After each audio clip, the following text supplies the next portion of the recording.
Hubo un momento en la boda de mi hijo en el que mi mundo se detuvo por completo. Un momento en el que las palabras de mi nuera resonaron en el elegante salón de celebración como una bofetada pública, como un escupitajo en mi cara delante de 200 invitados. «Esta es la vieja cerda gorda que tenemos que soportar», dijo ella, con esa sonrisa perfecta y venenosa, presentándome a su familia millonaria mientras señalaba hacia mí como si fuera un objeto desagradable. Y todos rieron.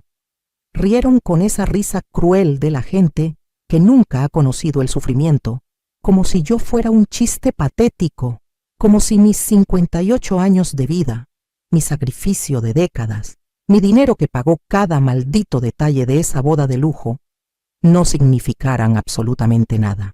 Sentí cómo la humillación me quemaba las mejillas, cómo mi corazón se partía viendo a mi hijo allí parado, sin decir una sola palabra en mi defensa, con esa sonrisa incómoda que intentaba disimular su cobardía. En ese momento, algo dentro de mí se rompió de una forma que nunca imaginé posible. Pero lo que ninguno de ellos sabía, lo que mi propio hijo ignoraba en ese momento de traición, era quién era yo realmente. Porque mientras ellos se reían a mi costa, mientras disfrutaban de mi humillación pública, el padre de mi nuera, ese hombre de traje italiano impecable y sonrisa prepotente que había estado riéndose junto a los demás, me miró directamente a los ojos. Y en ese instante, su cara cambió. La sangre desapareció completamente de su rostro. Sus ojos se abrieron con un terror absoluto que yo conocía muy bien, porque lo había visto antes en las salas de juntas corporativas. «Espera un momento», tartamudeó él, y su voz tembló de una forma que hizo que varios invitados voltearan a mirarlo. «¿No eres tú? ¿No eres tú mi nueva jefa?» Sí, yo era su nueva jefa. Yo era la mujer que acababa de ser nombrada directora regional de la corporación más grande de consultoría financiera en todo el país. Yo era la mujer que desde el lunes siguiente tendría su carrera profesional, sus proyectos millonarios y su reputación empresarial literalmente en mis manos. Y lo que pasó después de ese momento de reconocimiento cambió no solo esa boda, no solo esa familia arrogante, sino mi vida entera de una forma que nunca imaginé. Porque a veces la justicia llega cuando menos la esperas, y a veces cuando finalmente llega, lo hace de la forma más devastadora, más satisfactoria y más perfecta posible. Pero antes de contarte lo que hice en ese salón, antes de revelarte cómo respondí a esa humillación pública delante de todos esos testigos, antes de explicarte cómo hice que cada uno de ellos pagara por cada risa, cada burla, cada segundo de desprecio, necesitas saber cómo llegué hasta ahí. Necesitas conocer mi historia completa, porque esta no es solo la historia de una venganza, es la historia de una mujer que lo dio todo por su hijo, que sacrificó su juventud, su dinero, sus sueños, que fue pisoteada y despreciada por su propia sangre, y que finalmente, después de años de abuso silencioso, dijo, basta.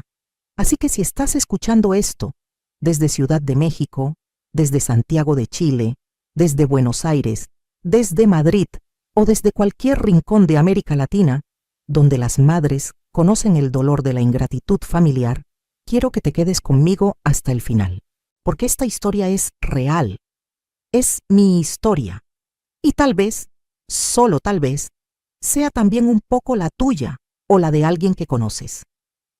Dale like a este video, suscríbete a este canal si quieres escuchar más historias reales de mujeres que decidieron recuperar su dignidad después de ser pisoteadas.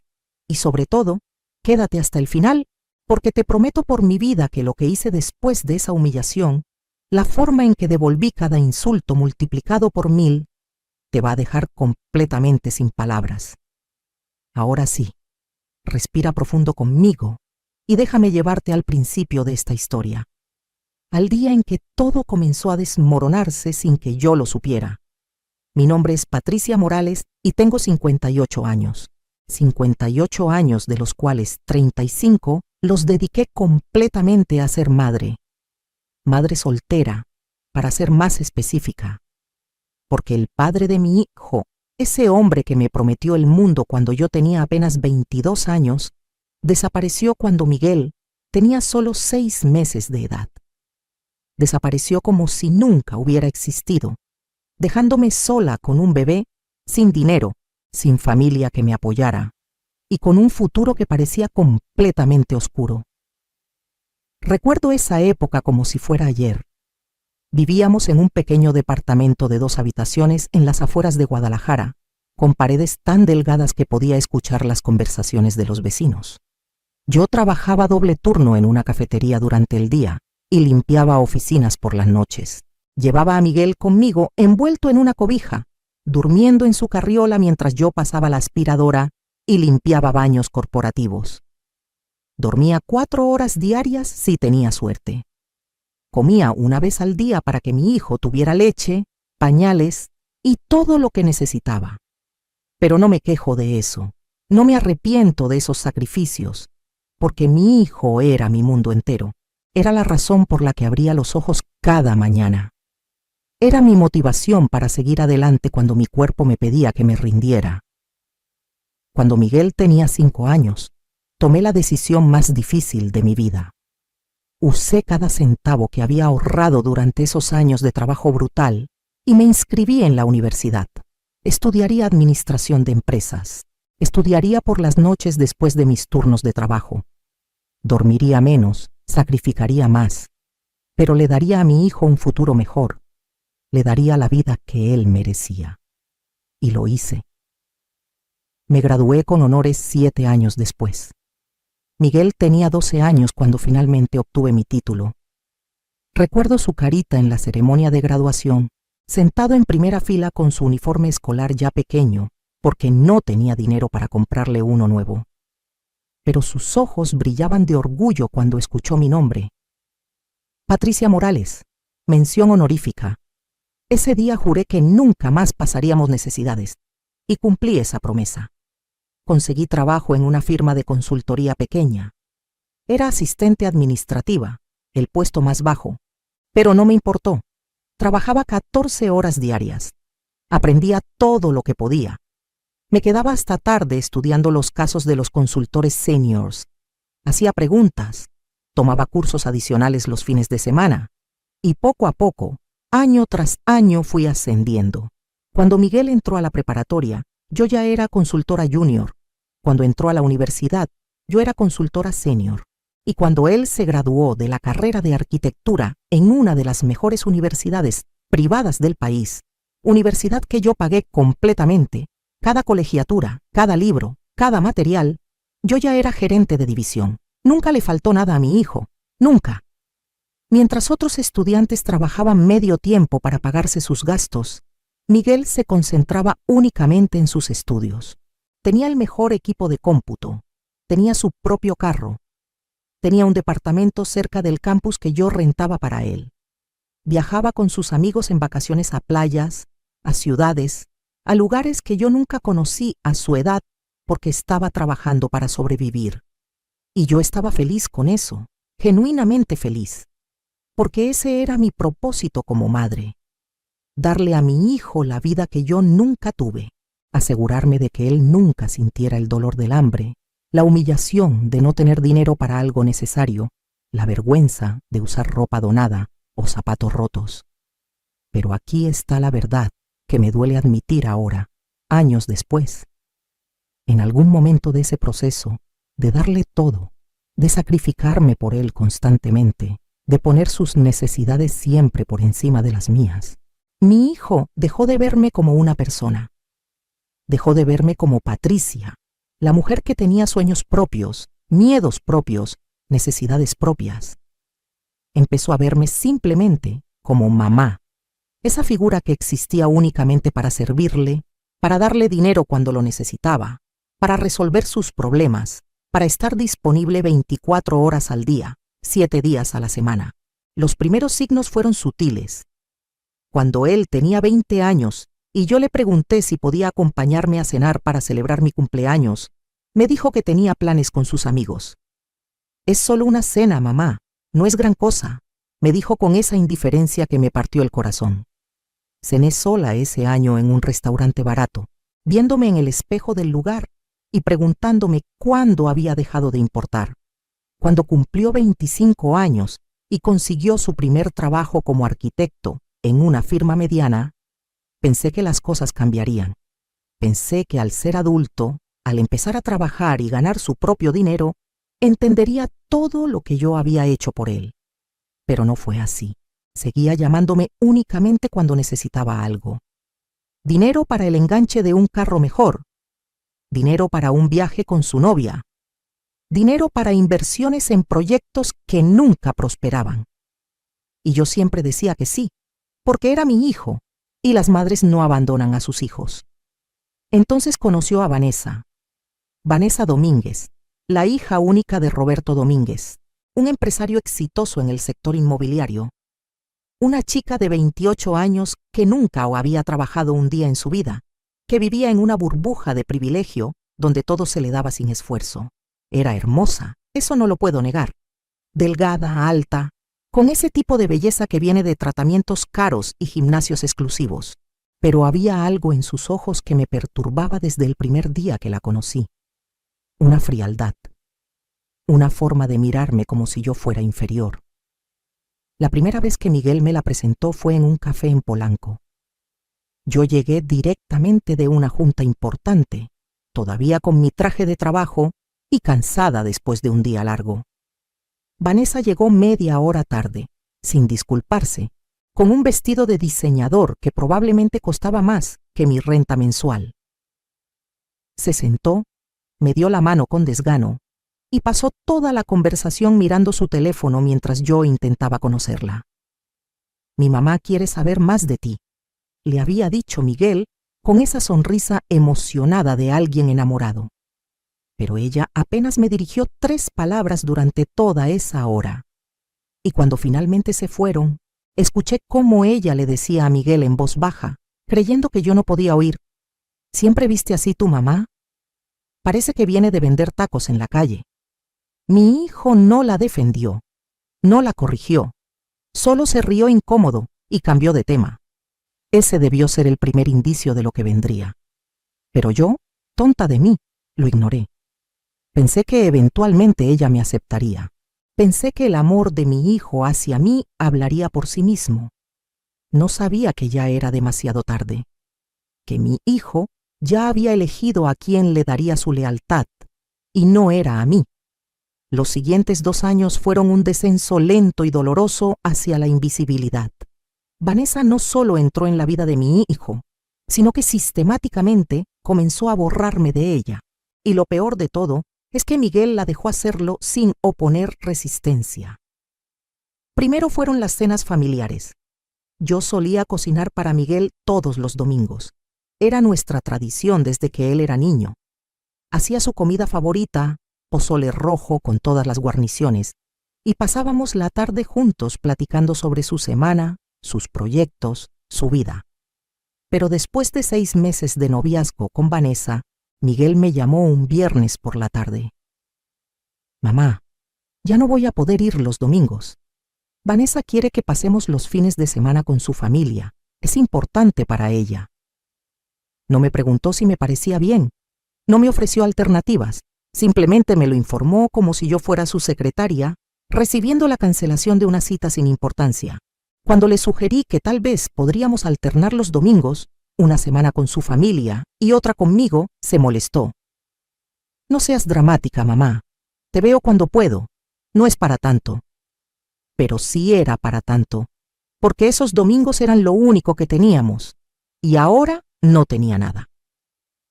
Luego vinieron las celebraciones. Mi cumpleaños número 57 llegó en marzo. Ese año había recibido una promoción importante en el trabajo. Acababa de ser nombrada directora de operaciones de mi firma. Era un logro enorme, el resultado de 30 años de trabajo incansable. Pensé que tal vez Miguel estaría orgulloso, que querría celebrar conmigo. Le envié un mensaje 3 días antes de mi cumpleaños. Hijo, me gustaría que cenáramos juntos el viernes para celebrar mi cumpleaños y contarte sobre mi promoción. Tardó 6 horas en responder. Ese día tengo la cena de aniversario de los papás de Vanessa. Lo siento. Te mando un regalo después. Nunca llegó ningún regalo. Ni siquiera una llamada el día de mi cumpleaños. Nada. Pero si yo mencionaba que me sentía triste o abandonada, Miguel se enojaba. Siempre tan victimista, mamá. Siempre haciendo que todo sea sobre ti. Estoy construyendo mi vida. Tengo que priorizar mi relación. Eso es lo que hacen los adultos. Lo que hacen los adultos. Como si yo no hubiera sido adulta cuando sacrifiqué mi juventud entera criándolo sola. Como si mis sentimientos fueran caprichos infantiles en lugar de necesidades humanas legítimas. La relación entre Vanessa y yo se volvió cada vez más tensa. Cada vez que intentaba hablar con ella, me respondía con monosílabos fríos. Cada vez que sugería algo, encontraba la forma de contradecirme delante de mi hijo, y Miguel siempre tomaba su lado. Hubo un incidente particularmente doloroso 6 meses antes de la boda. Miguel me invitó a un brunch en casa de los padres de Vanessa. Pensé que era una buena señal, que finalmente me estaban incluyendo. Me arreglé con cuidado, compré flores caras para llevarle a la mamá de Vanessa y llegué puntual a esa casa enorme en Bosques de las Lomas. La casa era impresionante. 3 pisos, jardines perfectamente cuidados, una fuente en la entrada. La familia de Vanessa vivía en un mundo completamente diferente al mío, pero yo había trabajado duro, había construido mi carrera, tenía mi propia casa bonita, aunque más modesta. No tenía por qué sentirme inferior, excepto que ellos se aseguraron de que me sintiera exactamente así. Durante el brunch, la madre de Vanessa, Lorena, una mujer de mi edad, pero con tantos tratamientos estéticos que parecía una versión de plástico de sí misma, apenas me dirigió la palabra. Cuando le entregué las flores, las tomó sin mirarlas siquiera y se las pasó a una empleada doméstica sin darme las gracias. El padre de Vanessa, Roberto Domínguez, ese hombre que más tarde reconocería mi cara en la boda, estaba ese día enfocado completamente en su teléfono y en conversaciones de negocios. Ni siquiera me saludó cuando llegué. Yo era invisible para él, pero lo peor vino cuando nos sentamos a comer. Vanessa comenzó a hablar sobre los planes de la boda. Cómo querían que fuera en un hotel de 5 estrellas en Valle de Bravo. Cómo la lista de invitados ya iba en 300 personas. Cómo el vestido que ella quería costaba 80,000 pesos. Por supuesto, papá va a pagar todo, dijo Vanessa con esa sonrisa presumida. Él siempre me da lo que quiero. Entonces Miguel, mi hijo, agregó algo que me dejó helada. Bueno, mamá también vale ayudar con algunos gastos, ¿verdad, mamá? Todos voltearon a verme. Y en ese momento sentí la presión de sus expectativas. La presión de no decepcionar a mi hijo delante de esa familia rica. La presión de demostrar que yo también podía contribuir, que no era menos que ellos. Claro, dije con una sonrisa forzada. Cuenten conmigo. Lo que no sabía en ese momento era que ayudar con algunos gastos significaba que yo terminaría pagando casi toda la maldita boda. Porque un mes después, Miguel llegó a mi casa una tarde con una lista detallada. Mamá, los papás de Vanessa están pasando por un momento complicado con algunos de sus negocios. Vanessa está muy estresada. Entonces pensamos que tal vez tú podrías cubrir estas cosas. Me entregó una hoja impresa. La lista incluía el hotel completo, la comida para 300 invitados, la barra libre, la decoración, la música y el pastel. Todo sumaba más de 600,000 pesos. 600,000 pesos que representaban años de mis ahorros. Miguel, esto es demasiado. Yo puedo ayudar, pero esto es básicamente pagar toda la boda. Mamá, por favor, es mi boda. Es el día más importante de mi vida. Vanessa está contando contigo. Su familia está contando contigo. No me decepciones ahora. Y ahí estaba, la manipulación emocional perfecta. Si yo decía que no, sería la madre mala que arruinó la boda de su hijo. Si yo decía que sí, me quedaría sin ahorros, sin seguridad financiera, sin nada. Pero era mi hijo, mi único hijo. el niño por el que había sacrificado todo.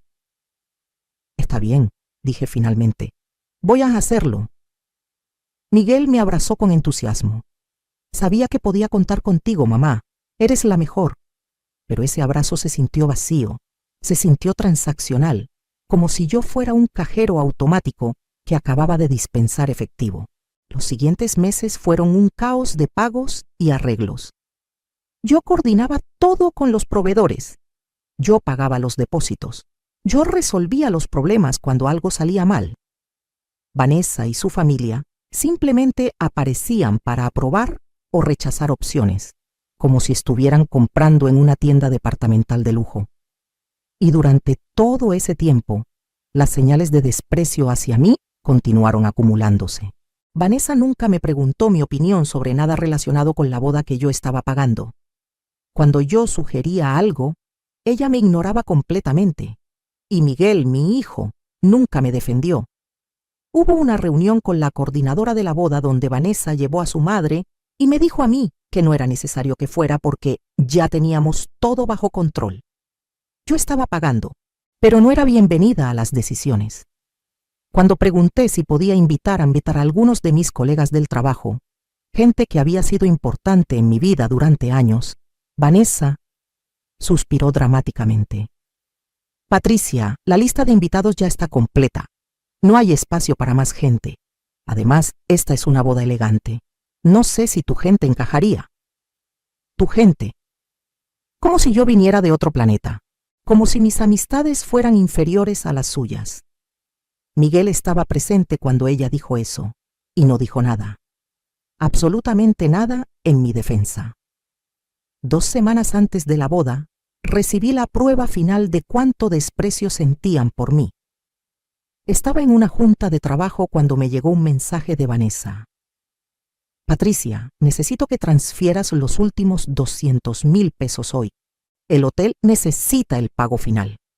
Ni siquiera un por favor, ni siquiera un gracias por todo lo que estás haciendo. Solo una orden, como si yo fuera su empleada. Esa noche, después de hacer la transferencia que dejaba mi cuenta de ahorros prácticamente vacía, me senté en mi sala mirando las facturas pagadas de una boda donde yo estaba siendo tratada como una extraña. 650,000 pesos en total. Más de la mitad de mis ahorros de toda una vida. Y ni siquiera un agradecimiento genuino. Llamé a Miguel. Hijo, necesito hablar contigo sobre cómo me está tratando Vanessa. Mamá, ¿otra vez? Vanessa está estresada con la boda. Estás exagerando todo. Siempre haces esto. Siempre causas problemas. No estoy causando problemas. Solo estoy pidiendo un mínimo de respeto. Estoy pagando su boda. Y nadie te obligó a hacerlo. Esa fue tu decisión. No uses eso como excusa para atacar a mi futura esposa. Colgó. Mi propio hijo me colgó el teléfono. Esa noche lloré como no había llorado en años. Lloré por el niño que había criado con tanto amor y que ahora me trataba como un estorbo. Lloré por el dinero que había entregado para comprar la aprobación de una familia que me despreciaba. Lloré por la mujer que había sido, esa mujer fuerte que enfrentó al mundo sola, con un bebé en brazos, y que ahora se sentía completamente derrotada por las personas que se suponía debían amarla. Pero lo que yo no sabía, lo que ninguno de ellos sabía, era que todo estaba por cambiar. Porque 3 días antes de la boda, cuando pensé que ya había tocado fondo, recibí una llamada que lo cambiaría absolutamente todo. La llamada llegó un martes por la tarde. Eran las 4 de la tarde y yo estaba en mi oficina revisando unos reportes financieros cuando mi teléfono sonó. Era el número de mi jefe directo, Eduardo Sánchez, el director general de nuestra firma de consultoría. Patricia, ¿puedes venir a mi oficina? Necesito hablar contigo sobre algo importante. El tono de su voz era serio, pero no preocupante. Subí al piso ejecutivo pensando que probablemente se trataba de algún proyecto nuevo. Toqué la puerta de su oficina y entré. Eduardo estaba sentado detrás de su escritorio con una sonrisa que no le había visto antes. A su lado había una mujer que reconocí inmediatamente. Era Marta Jiménez, la directora de recursos humanos de la Corporación Internacional Matriz, la empresa canadiense que había comprado nuestra firma 3 años atrás. Patricia, siéntate por favor, dijo Eduardo. Tengo noticias extraordinarias para ti. Me senté con el corazón acelerado. Marta se inclinó hacia adelante con una carpeta en sus manos. Patricia Morales, comenzó ella con su acento canadiense, marcado, pero hablando español perfectamente. Hemos estado revisando el desempeño de todos los directores en nuestras oficinas de Latinoamérica. Tu trabajo en los últimos 5 años ha sido excepcional. Los proyectos que has dirigido han superado todas las expectativas de rentabilidad. Tus clientes te califican con puntuaciones perfectas. Tu equipo te respeta y produce resultados impresionantes bajo tu liderazgo. Hizo una pausa dramática. La corporación ha decidido crear una nueva posición: Director Regional de Operaciones para México y Centroamérica. Esta persona reportará directamente a la vicepresidencia en Toronto y tendrá autoridad sobre todas nuestras operaciones en 6 países. Supervisará más de 200 empleados y un presupuesto operativo de más de $100 millones anuales. Mi corazón latía tan fuerte que pensé que ellos podían escucharlo. Después de un proceso de evaluación exhaustivo que incluyó a candidatos internos y externos de todo el continente, el comité ejecutivo ha tomado una decisión unánime. Marta me miró directamente a los ojos. Patricia, queremos ofrecerte esa posición. Queremos que seas nuestra nueva directora regional. No pude hablar. Literalmente no pude formar palabras durante varios segundos. Eduardo se levantó y me dio la mano con una sonrisa enorme. Felicidades, Patricia. Te lo mereces más que nadie. Nadie ha trabajado más duro que tú en esta empresa. Las lágrimas comenzaron a rodar por mis mejillas. No eran lágrimas de tristeza, eran lágrimas de validación, de reconocimiento, de saber que todo ese sacrificio, todas esas noches sin dormir, todos esos años de esfuerzo constante, finalmente estaban siendo recompensados por personas que sí valoraban mi trabajo. ¿Cuándo comenzaría?, pregunté cuando finalmente recuperé la voz. El lunes siguiente a tu regreso, dijo Marta. Sé que tienes una boda este fin de semana. La boda de tu hijo, ¿verdad? Asentí. Había mencionado eso cuando solicitaron que bloqueara fechas para posibles viajes. Perfecto, disfruta la celebración y cuando regreses el lunes comenzarás en tu nueva oficina. El anuncio oficial se enviará a todos los empleados de la región ese mismo día. Me entregó la carpeta. Dentro estaba el contrato. Mi nuevo salario me dejó sin aire. Era casi el triple de lo que ganaba actualmente. El triple. Además de bonos por desempeño, un carro de la empresa, presupuesto para viajes internacionales y un paquete de beneficios que incluía seguro médico premium y plan de retiro generoso. Firmé ahí mismo, con manos temblorosas pero firme convicción. Esa noche sola en mi casa, me serví una copa de vino y me senté a procesar lo que había pasado. Directora regional. Yo, la chica que había limpiado baños para sobrevivir, ahora estaría supervisando operaciones en 6 países. Yo, la madre soltera que nadie había ayudado, ahora tendría 200 empleados bajo mi liderazgo. Y entonces me di cuenta de algo que hizo que una sonrisa lenta y fría se dibujara en mi cara. Roberto Domínguez, el padre de Vanessa, ese hombre arrogante que me había ignorado completamente durante el brunch, trabajaba para una de las empresas constructoras más grandes del país. Una empresa que, según yo sabía por conversaciones que había escuchado, estaba en proceso de competir por contratos enormes de desarrollo inmobiliario. Abrí mi laptop y entré al sistema interno de nuestra firma. Como directora de operaciones, tenía acceso a la lista de todos nuestros clientes actuales y potenciales. Busqué el nombre de la empresa de Roberto. Constructora Domínguez e Hijos. Ahí estaba. Y no solo eso. Había una nota reciente en el archivo. La empresa había solicitado servicios de consultoría financiera para un proyecto masivo, un desarrollo de torres residenciales de lujo que requeriría financiamiento de más de 200 millones de pesos. El proyecto que, según las notas internas, Era crítico para la supervivencia financiera de su empresa después de varios trimestres de pérdidas, y el consultor asignado reportaba directamente a mi departamento. Pero con mi nueva posición como directora regional, ahora yo tendría autoridad final sobre ese proyecto. Yo decidiría si lo aprobábamos. Yo decidiría los términos. Yo tendría el poder de hacer o destruir ese proyecto.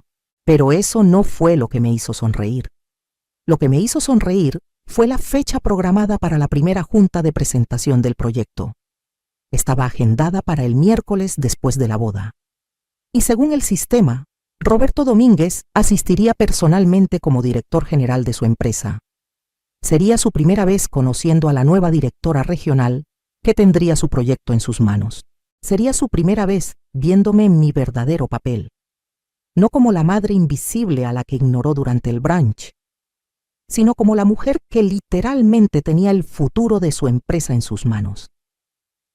Cerré la laptop y terminé mi copa de vino. Una idea estaba formándose en mi mente. Una idea perfecta. Una idea que me haría justicia de una forma que ellos nunca verían venir. Pero primero tenía que sobrevivir a la boda.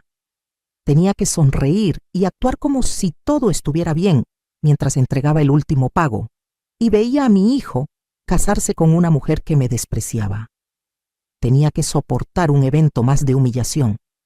Lo que no sabía en ese momento era que esa boda no sería solo otro evento de humillación. Sería el catalizador de algo mucho más grande.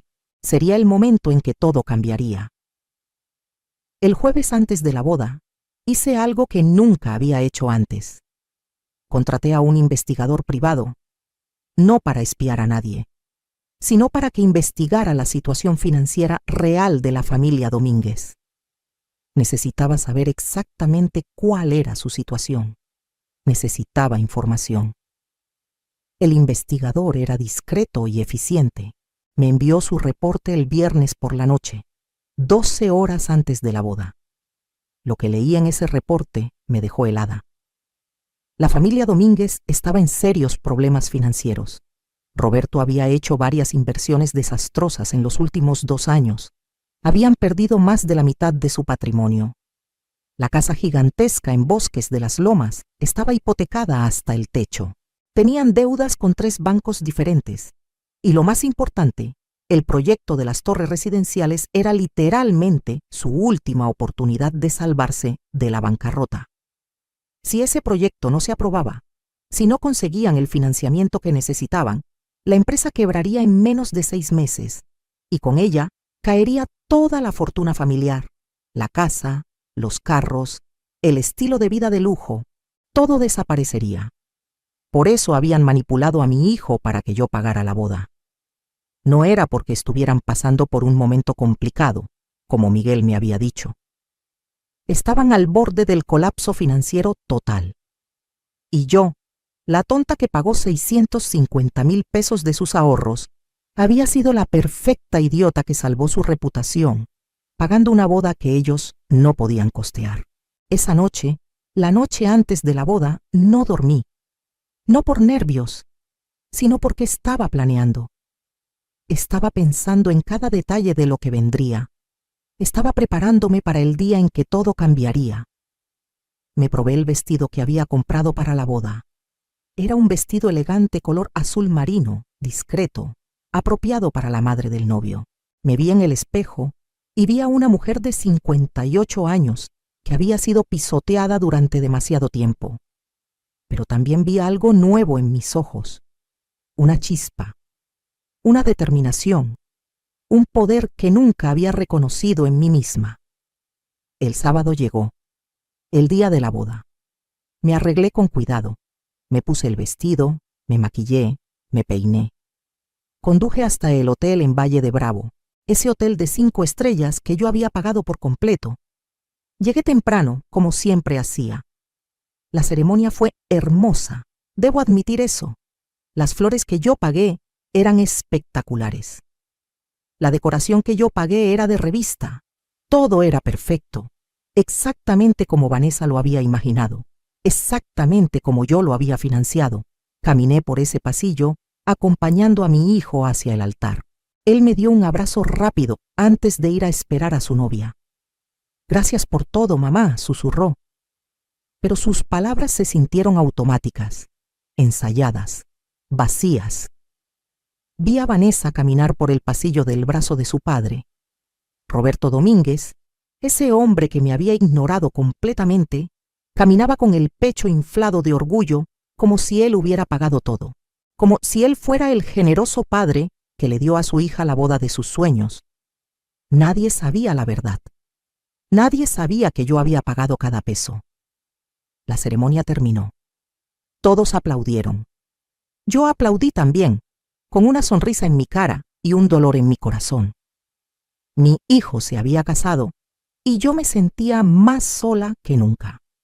Y entonces llegó el momento de la recepción, el momento en que todo explotaría de una forma que nadie, absolutamente nadie, podría haber anticipado.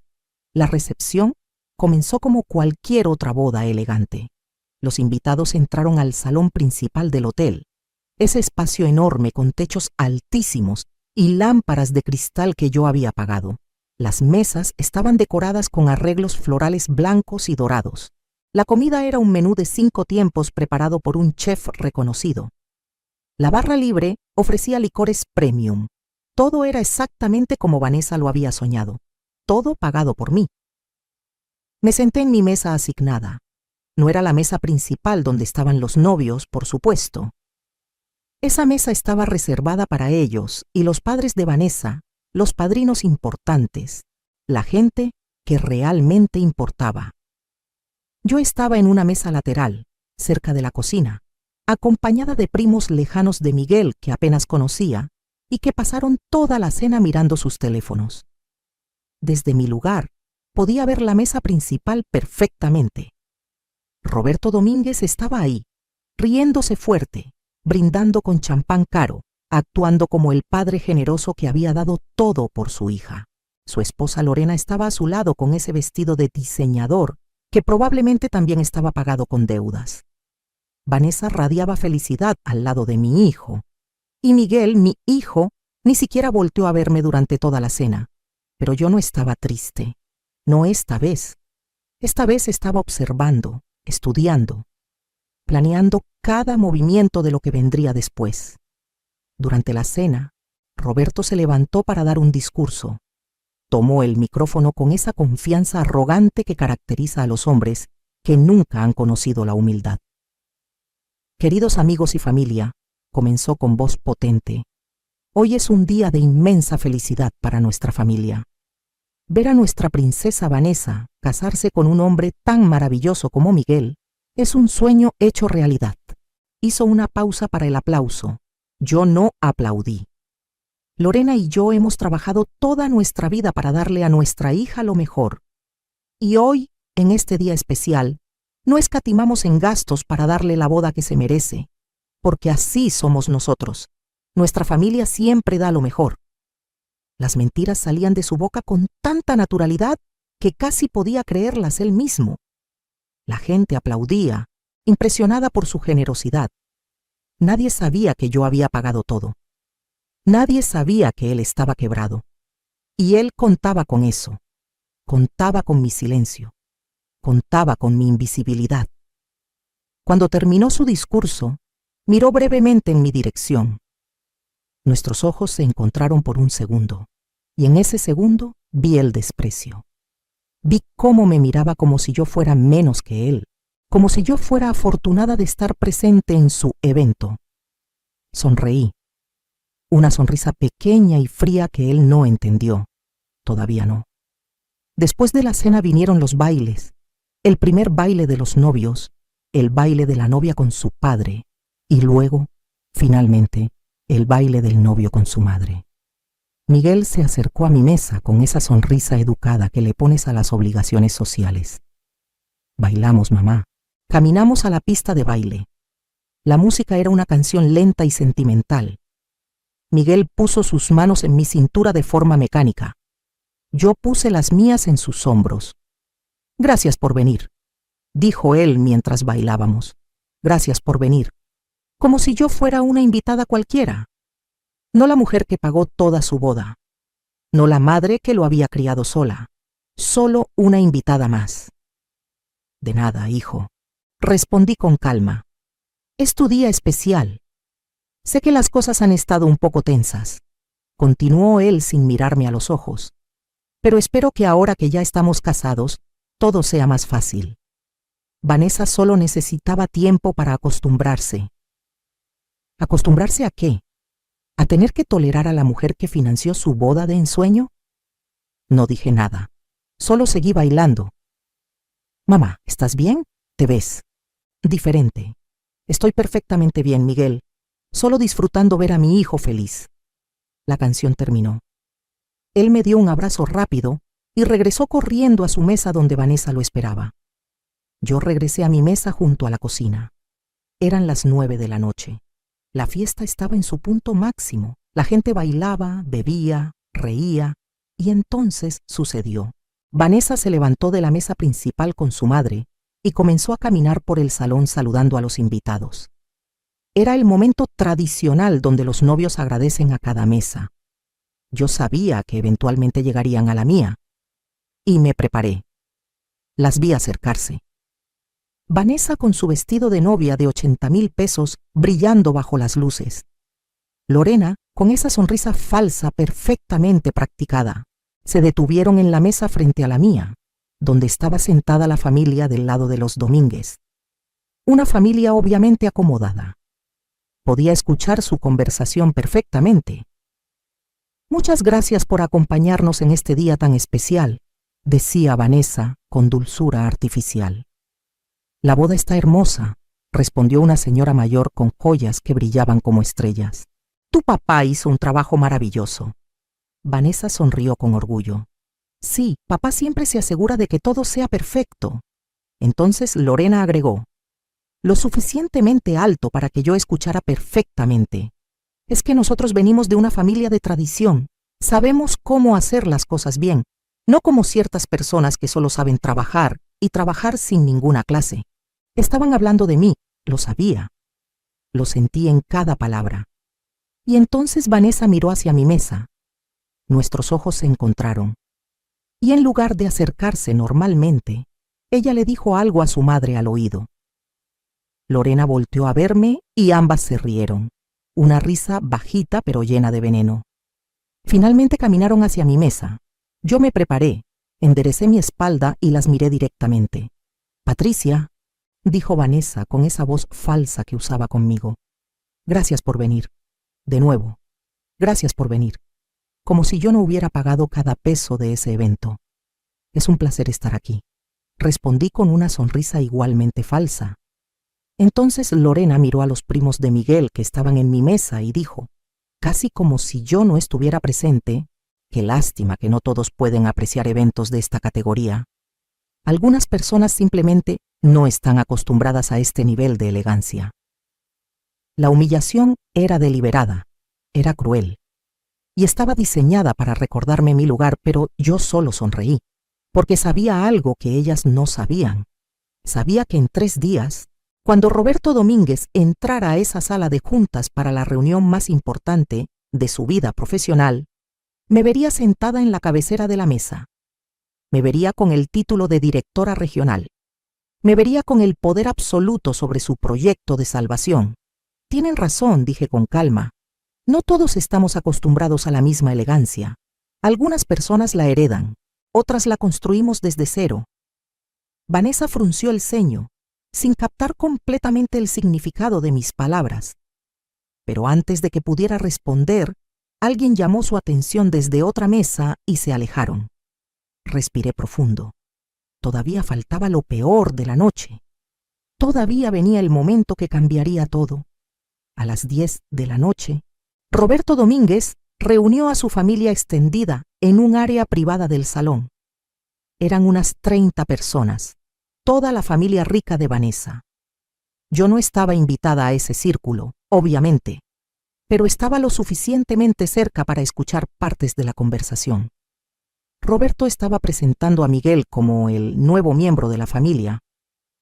Hablaba de negocios futuros, de cómo Miguel trabajaría en proyectos importantes, de cómo era un honor para su familia recibir a un muchacho con potencial como mi hijo.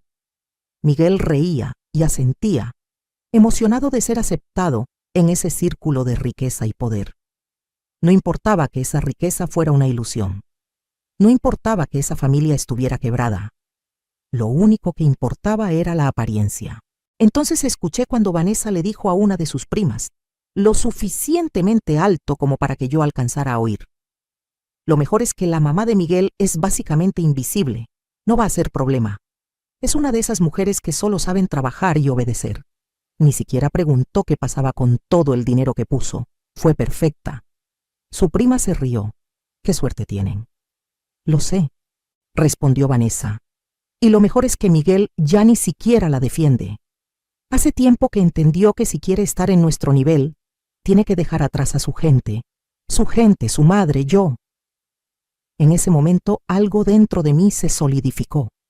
Una determinación fría y absoluta. Ya no se trataba solo de dignidad personal. Se trataba de justicia. Se trataba de enseñarles que nunca, nunca debes subestimar a la mujer que limpia en silencio mientras planea en secreto. Saqué mi teléfono discretamente.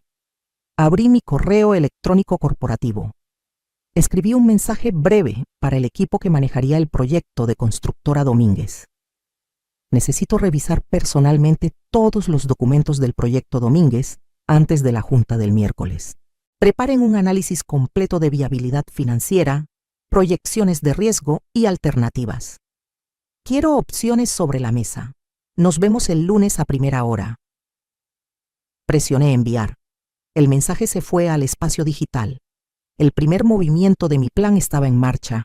Entonces llegó el momento que definiría todo lo que vendría después. El momento en que Vanessa cometería el error más grande de su vida. Eran las 10:30 de la noche cuando Vanessa decidió presentar formalmente a Miguel a toda su familia extendida. Roberto había pedido que todos se reunieran en el área del bar del salón para un brindis especial. Era el momento perfecto, según él, para que las dos familias se conocieran oficialmente, excepto que del lado de Miguel solo estaba yo. No había tíos, no había primos, no había una familia extendida que presumir, solo yo, la madre soltera que lo había criado sola, la mujer invisible que ellos habían estado tratando como basura durante meses. Me acerqué al grupo porque técnicamente me habían llamado. Roberto estaba al centro con una copa de champán en la mano, rodeado de toda su familia. Debían ser unas 40 personas, todos vestidos elegantemente, todos con esa actitud de superioridad que da el dinero, o al menos la ilusión de tenerlo. Miguel estaba junto a Vanessa, con su brazo alrededor de su cintura sonriendo nervioso. Podía ver en sus ojos que estaba incómodo con mi presencia ahí, como si yo fuera un recordatorio vergonzoso de sus orígenes humildes. «Familia», comenzó Roberto con voz fuerte, asegurándose de que todos pudieran escucharlo. «Hoy celebramos no solo la unión de Vanessa y Miguel, sino la unión de dos familias». Miró hacia donde yo estaba parada, en la orilla del grupo, y algo en su expresión cambió. Una sonrisa burlona apareció en su cara, aunque debo admitir que una familia es considerablemente más grande que la otra. Algunas personas se rieron. Era una risa incómoda, pero risa al fin. La humillación era obvia. Yo era la única representante del lado de Miguel. Yo era el recordatorio de que mi hijo venía de la nada. Lorena agregó con esa voz dulce y venenosa que dominaba a la perfección. Pero eso no importa, ¿verdad? En esta familia aceptamos a todos, sin importar su procedencia. La palabra procedencia la dijo con tanto desprecio que podría haber sido un insulto directo. Respiré profundo. Mantuve la calma. Todavía no era mi momento. Entonces Vanessa tomó el micrófono. Estaba ligeramente ebria. Podía notarlo en sus ojos brillantes y sus mejillas rojas. El champán le había dado valentía, o tal vez solo le había quitado el filtro que normalmente le quedaba de decencia básica. «Quiero presentarles formalmente a la familia de Miguel», dijo ella, arrastrando ligeramente las palabras. Caminó hacia donde yo estaba y me tomó del brazo con fuerza, jalándome hacia el centro del círculo. Familia, ella es Patricia, la mamá de Miguel. La forma en que dijo la mamá sonó casi como un título de trabajo, no como una relación, como un rol funcional. Todos me miraban. 40 pares de ojos evaluándome, juzgándome, encontrándome inferior. Y entonces Vanessa dijo las palabras que cambiarían todo. Esta es la vieja cerda gorda que tenemos que soportar. El silencio que siguió duró solo un segundo. Y luego las risas comenzaron. Risas genuinas, risas crueles. Risas de gente que pensaba que estaba bien burlarse de alguien porque esa persona no tenía el poder para defenderse. Vi a Roberto reírse. Vi a Lorena taparse la boca con la mano, pero sus ojos brillaban de diversión. Vi a primos, tíos, amigos de la familia, todos riéndose.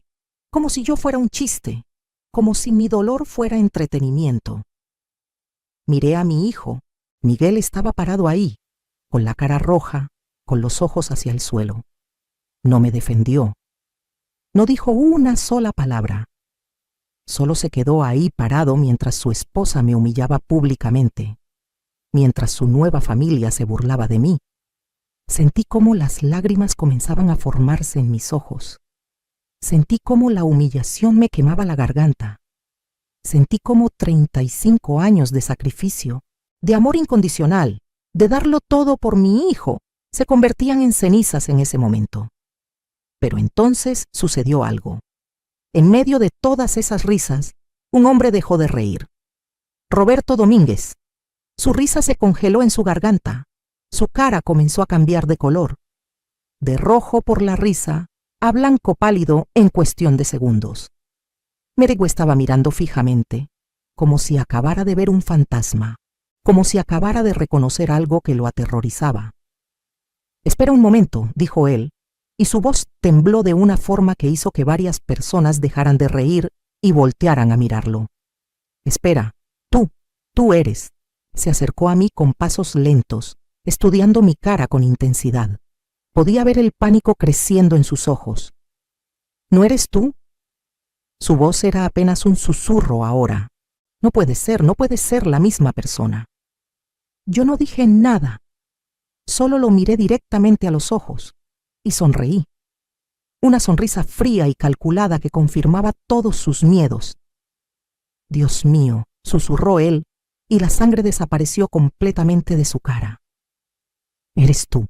Eres la nueva directora regional de Consultoría Estratégica Continental». El silencio que siguió fue absoluto. Todas las risas murieron instantáneamente. Todos los ojos estaban ahora en Roberto, tratando de entender qué acababa de pasar. «¿Qué dijiste, papá?», preguntó Vanessa con confusión. Pero Roberto no le respondió. Me seguía mirando a mí con terror absoluto en sus ojos. «La reunión del miércoles», continuó él, y su voz temblaba ahora. «El proyecto de las torres residenciales. Tú eres la persona que va a revisar nuestro proyecto. Tú eres mi nueva jefa». Dejé que el silencio se extendiera. Dejé que la tensión se construyera. Dejé que todos procesaran lo que acababan de escuchar. Y entonces, finalmente hablé. «Así es, Roberto», dije con una voz tranquila pero llena de poder. «Yo soy tu nueva jefa. Soy la directora regional de Consultoría Estratégica Continental para México y Centroamérica. Superviso todas las operaciones en 6 países. Manejo un presupuesto de más de $100 millones. Y sí, tengo autoridad final sobre tu proyecto de desarrollo residencial». Vi cómo la realización golpeaba a todos en ese círculo como una ola. Vi cómo Lorena abría la boca pero no salía ningún sonido. Vi cómo Vanessa miraba a su padre con confusión y miedo creciente. «El proyecto», continuó Roberto, y ahora estaba sudando visiblemente. «El proyecto que necesitamos para salvar tu empresa de la bancarrota», terminé la frase por él. «Sí, Roberto, lo sé todo. Sé que tu empresa está a 6 meses de quebrar. Sé que han perdido más de la mitad de su patrimonio en inversiones desastrosas. Sé que esta casa hermosa está hipotecada hasta el techo. Sé que tienen deudas con 3 bancos diferentes.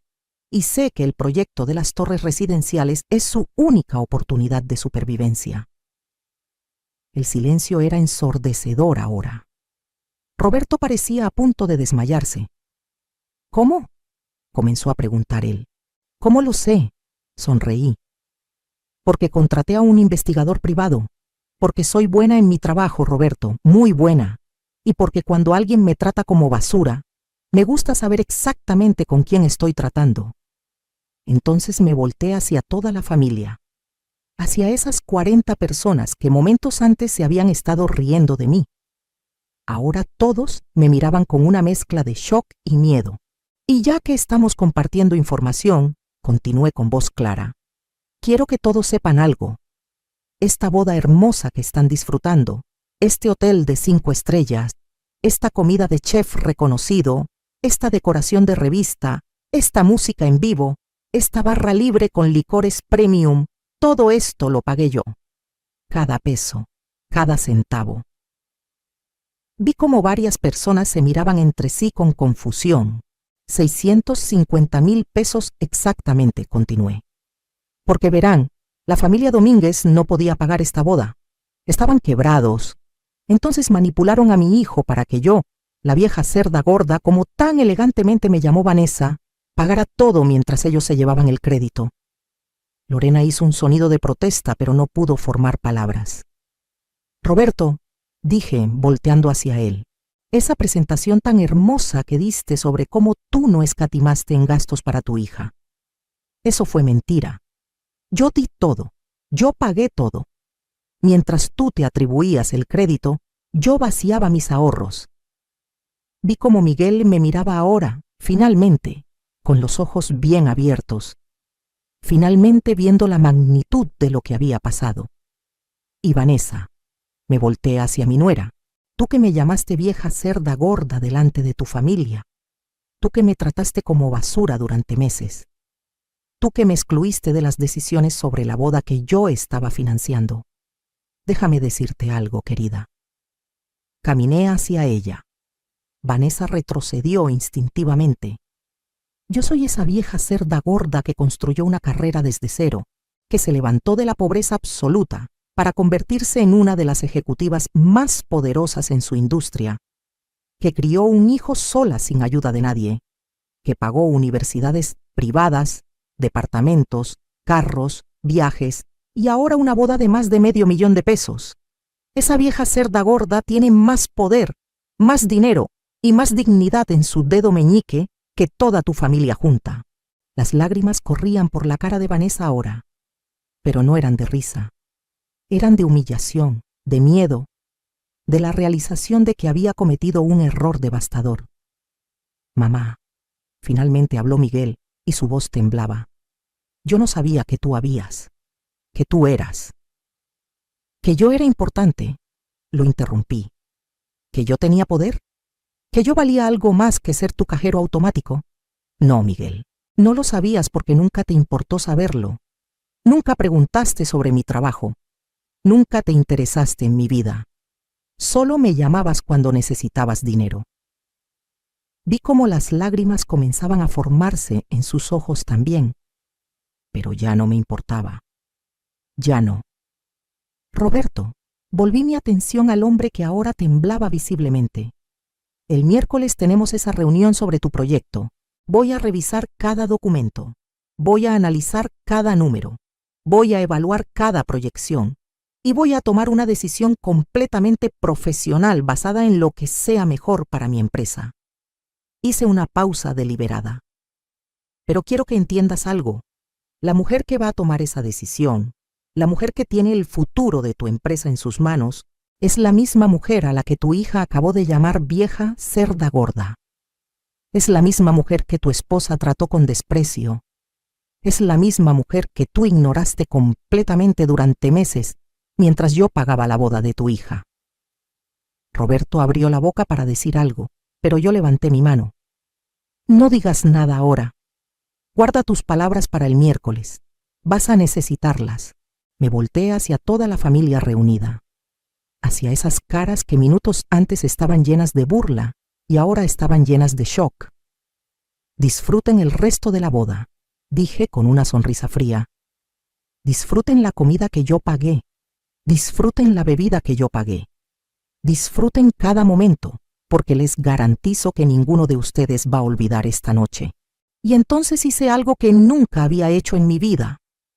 Me di vuelta y comencé a caminar hacia la salida, con mi cabeza en alto, con mi dignidad intacta, con mi poder finalmente reconocido. «Mamá, espera», escuché la voz de Miguel detrás de mí. «Por favor, espera. Lo siento, no sabía». Pero no me detuve. Seguí caminando. Crucé ese salón elegante lleno de invitados que ahora me miraban con ojos muy diferentes. Ya no era la madre invisible. Ya no era la mujer que podían ignorar. Ahora era alguien. Ahora era poderosa. Y ellos lo sabían. Salí del hotel hacia el estacionamiento. El aire frío de la noche golpeó mi cara y finalmente dejé que las lágrimas fluyeran. Pero no eran lágrimas de tristeza, eran lágrimas de liberación, de justicia, de saber que finalmente, después de tantos años de ser pisoteada, había reclamado mi poder. Subí a mi carro y me quedé ahí sentada por varios minutos, procesando lo que acababa de pasar. Mi teléfono comenzó a sonar. Era Miguel. No respondí. Sonó una vez, 2 veces, 5 veces, 10 veces. No respondí ninguna llamada. Entonces llegó un mensaje de texto, y luego otro, y otro, pero no los leí. Todavía no. Encendí el carro y manejé de regreso a la ciudad, de regreso a mi casa, de regreso a mi vida, una vida que acababa de cambiar para siempre. El lunes siguiente llegó más rápido de lo que esperaba. Había pasado el domingo en mi casa, en silencio, procesando todo lo que había sucedido. Mi teléfono no dejó de sonar durante todo el fin de semana. Llamadas de Miguel, mensajes de Miguel, incluso un mensaje de Vanessa que decía, necesitamos hablar urgentemente. Ignoré todo. El lunes por la mañana me levanté a las 6, como siempre.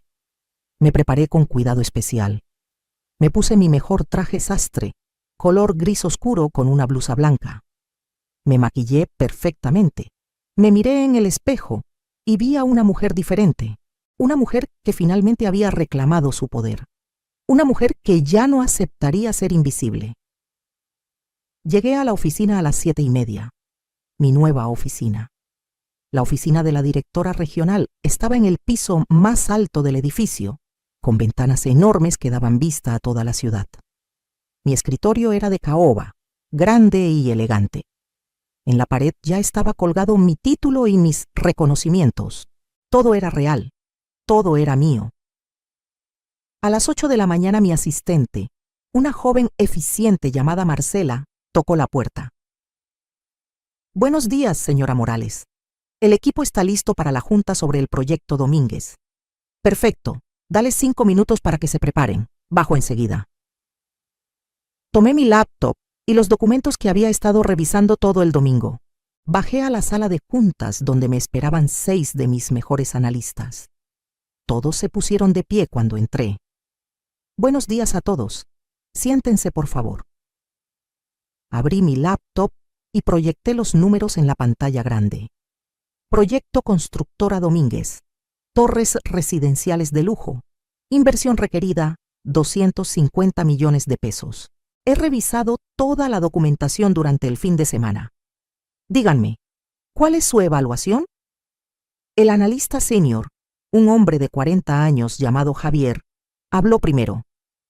«Señora Morales, con todo respeto, este proyecto es extremadamente riesgoso. La empresa Domínguez tiene un historial financiero preocupante de los últimos 2 años. Han perdido dinero en 3 proyectos consecutivos. Su flujo de efectivo es negativo. Y sus proyecciones para este desarrollo son, en mi opinión profesional, demasiado optimistas». Otra analista, Carmen, agregó: «Además, el mercado de lujo en esa zona específica ya está saturado. Hay 3 desarrollos similares que no han logrado vender ni el 50% de sus unidades. Las probabilidades de que este proyecto genere los retornos que prometen son muy bajas». Asentí lentamente. Era exactamente lo que yo había concluido también. ¿Cuál es su recomendación?, pregunté. Javier no dudó. Rechazar el proyecto. Es demasiado riesgo para nuestra firma. Si este proyecto falla, y hay una alta probabilidad de que falle, nuestra reputación quedará manchada por asociación. Estoy de acuerdo, dije finalmente. Preparen la documentación formal. Vamos a rechazar el proyecto, pero quiero que sea profesional, completo y bien fundamentado.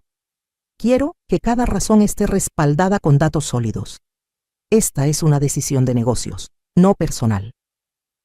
Aunque una parte pequeña de mí sabía que había justicia poética en esto, mi decisión era genuinamente profesional. El proyecto era malo, punto. La reunión con Roberto Domínguez es el miércoles a las 10. Quiero que todos estén presentes y quiero que tengamos lista una presentación completa explicando nuestra decisión. El equipo asintió y se fue a trabajar. Yo regresé a mi oficina y finalmente, después de 3 días, decidí revisar los mensajes de Miguel. Había 37 mensajes. Los leí todos. Comenzaban con disculpas desesperadas, luego súplicas, luego intentos de explicación y finalmente, en los más recientes, había algo diferente. Había reconocimiento genuino de lo que había hecho mal. El último mensaje decía: «Mamá, sé que no merezco tu perdón. Sé que fui un hijo terrible. Sé que te usé, te ignoré y te traté como si no importaras. No tengo excusa. Vanessa y yo estamos teniendo conversaciones muy difíciles. Ella está devastada. Sus papás están devastados. Pero más que nada, yo estoy devastado porque finalmente entiendo lo que te hice. Te amo, mamá. Y lo siento más de lo que las palabras pueden expresar». Suspiré profundamente. Una parte de mí, esa parte maternal que nunca muere, sin importar cuánto te lastimen, quería responder inmediatamente. Quería perdonarlo. Quería arreglar todo. Pero la mujer nueva que había nacido en esa boda sabía que no podía hacer eso. Todavía no. En lugar de responder, escribí un mensaje corto. «Miguel, necesito tiempo. Te contactaré cuando esté lista para hablar. Cuida de tu esposa. Ustedes tienen mucho de qué hablar». Presioné enviar y guardé mi teléfono. El miércoles llegó. La reunión estaba programada para las 10 de la mañana. A las 9:30, Marcela me avisó que Roberto Domínguez y su equipo habían llegado y estaban esperando en la sala de juntas. «Que esperen 5 minutos más», dije con calma. «Luego los haré pasar». A las 10 en punto exactas entré a la sala de juntas. Roberto estaba ahí con 3 personas de su equipo. Todos se pusieron de pie cuando entré. Roberto se veía terrible. Tenía ojeras profundas. Había perdido peso en solo 3 días y temblaba visiblemente. «Buenos días», dije con voz profesional y neutral. «Soy Patricia Morales, directora regional de Consultoría Estratégica Continental. Bienvenidos». Me senté en la cabecera de la mesa. Mi equipo se sentó a mis lados. Roberto y su gente se sentaron al otro extremo. Antes de comenzar, dije, mirando directamente a Roberto, quiero establecer algo muy claro. Esta reunión es estrictamente profesional. Lo que sucedió el sábado en la boda fue personal. Esto es negocios, ¿entendido? Roberto asintió rápidamente. Sí, señora Morales, por supuesto. Bien, procedamos entonces. Javier comenzó la presentación. Mostró todos los números. Explicó todas las razones por las cuales el proyecto era riesgoso. Detalló las debilidades del plan de negocios de Roberto. Fue brutal, pero profesional, completamente justificado. Vi cómo la cara de Roberto se ponía cada vez más pálida con cada diapositiva. Vi cómo sus manos apretaban el borde de la mesa. Vi cómo la desesperación crecía en sus ojos. Cuando Javier terminó, hubo un silencio largo. «Señor Domínguez», dije finalmente, «basados en este análisis, nuestra firma ha decidido no participar en este proyecto. El riesgo es demasiado alto y las proyecciones son demasiado optimistas para nuestros estándares». Señora Morales, la voz de Roberto se quebró. «Por favor, este proyecto es crítico para nosotros. Sin este financiamiento, mi empresa...» Quebrará en 6 meses, terminé la frase. Lo sé, señor Domínguez, y lo lamento genuinamente, pero no puedo arriesgar los recursos de mi empresa en un proyecto con fundamentos tan débiles. Sería irresponsable de mi parte. Por favor. Ahora había lágrimas en sus ojos. Hay algo que pueda hacer. Podemos ajustar los números, podemos modificar el plan, lo que sea. Lo miré durante un largo momento, y entonces hice algo que ni yo esperaba. Hay una posibilidad, dije lentamente. Una sola. Los ojos de Roberto se iluminaron con esperanza desesperada. Necesitan reestructurar completamente su empresa. Necesitan traer a un director financiero externo que nosotros aprobaremos. Necesitan reducir sus gastos operativos en un 40%. Necesitan vender activos no esenciales, incluyendo propiedades personales si es necesario. Y necesitan replantear este proyecto con proyecciones realistas, no fantasiosas. Hice una pausa.